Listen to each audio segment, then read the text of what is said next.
Tá na hora do Dr. Gilberto Laorgue Nunes aqui no programa. Olha, a gente vem recebendo muitas perguntas, geralmente, dúvidas, as pessoas querendo o contato dele, né, para falar sobre os assuntos. Porque isso realmente eu acho que está no nosso dia a dia, né, Gilberto? E a gente precisa falar muito sobre isso, tudo que a gente fala aqui. Eu acho que tem que falar sobre saúde de um modo geral, né? Exatamente. E como as doenças cardiovasculares são a maior causa de morte aqui no nosso país e no mundo todo, com mais razão ainda a gente deve falar bastante nelas e, mais importante, quais são os fatores de risco e como preveni-los. Pois é, e os fatores de risco, inclusive, que a gente vem falando, são esses que apareceram nesse estudo, né? Que são fatores de risco evitáveis. E hoje o nosso item é a pressão arterial, que também acho que é uma coisa muito comum, né? Nos dias de hoje, as pessoas que têm problema de pressão alta, inclusive, já saberem, né? Como se controlar, tem lá o medidor de pressão em casa, tem tudo isso para evitar, né?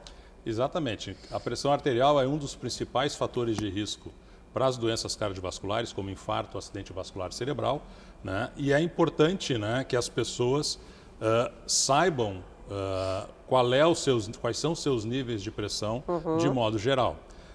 Uma coisa curiosa que tem acontecido é que com essa disseminação de aparelhos eletrônicos para se medir, as pessoas entraram praticamente numa paranoia. Então tem gente que mede 20 vezes por dia a pressão arterial. Mas isso adianta? A pressão muda? Só cria ansiedade, porque é aquela história, a pessoa, quando é que ela vai medir a pressão? Quando ela brigou com alguém, quando ela está tendo uma dor, ou voltou quando ela está atrasada, ou voltou de lá. uma corrida, aí a chance da pressão dar um pouco mais elevada é muito grande. É muito grande. Então é importante as pessoas saberem que pressão alta não é um pico isolado de pressão.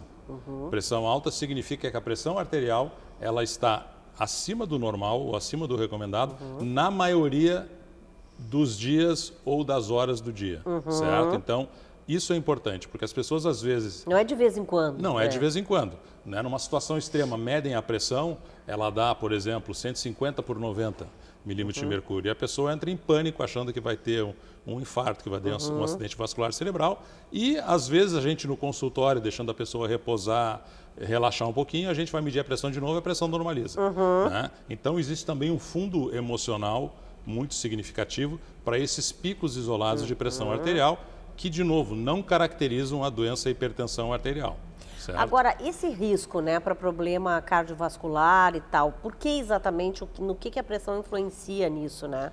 A pressão, ela aumenta, por exemplo, o dano vascular e, consequentemente, favorece que se formem placas de gordura ou nas artérias coronárias, ou nas artérias do cérebro, ou nas artérias carótidas, certo?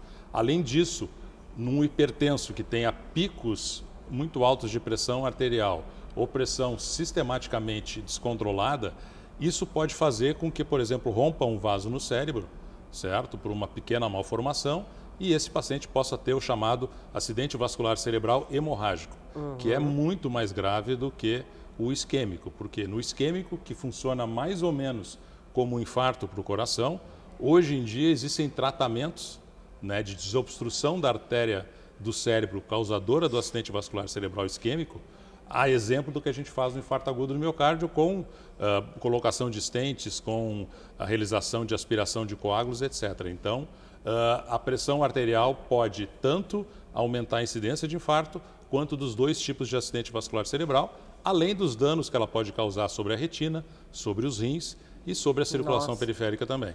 Tá, e é claro que a gente está falando, isso eu perguntei antes já, de pressão alta. Isso. Pressão baixa não é...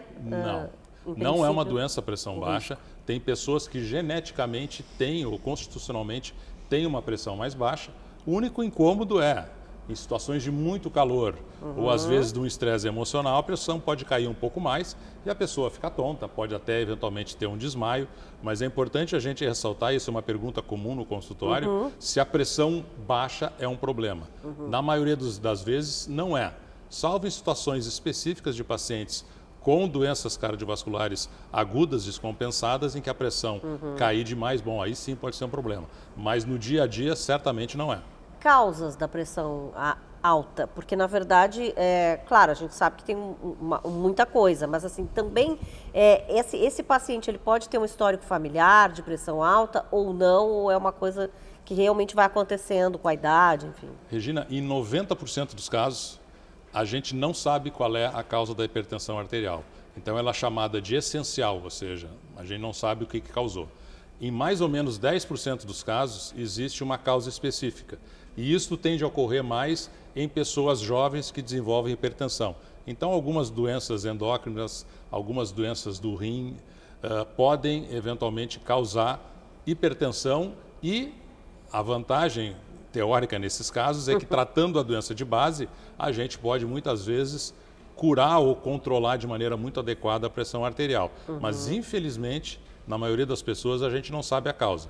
O que a gente sabe é que, à medida que a gente envelhece, pelo enrijecimento das artérias do nosso corpo, existe uma tendência gradativa da pressão ir aumentando. De maneira que, em populações acima dos 60, 70 anos, quase metade, ou um pouquinho mais da metade, acabam ficando hipertensos por esse processo, vamos dizer assim, de envelhecimento que acontece. E aí hoje temos tratamento para isso, ou seja, se a pessoa está com a pressão alta, precisa controlar, existe o que? Medicamento? O que é feito? Existem uma série de medicamentos que são extremamente eficazes no controle da pressão arterial, tanto usados isoladamente quanto em associação, e também vale para a pressão arterial aquilo que vale para o colesterol, para a obesidade, para todos os outros fatores de risco. Dieta adequada e atividade física, certo? Controle do peso corporal é fundamental, certo? Não abusar do sal, né?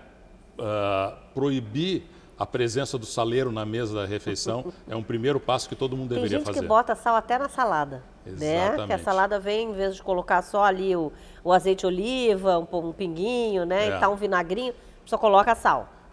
E a gente tem que saber que a maioria dos alimentos já tem um conteúdo intrínseco de sal.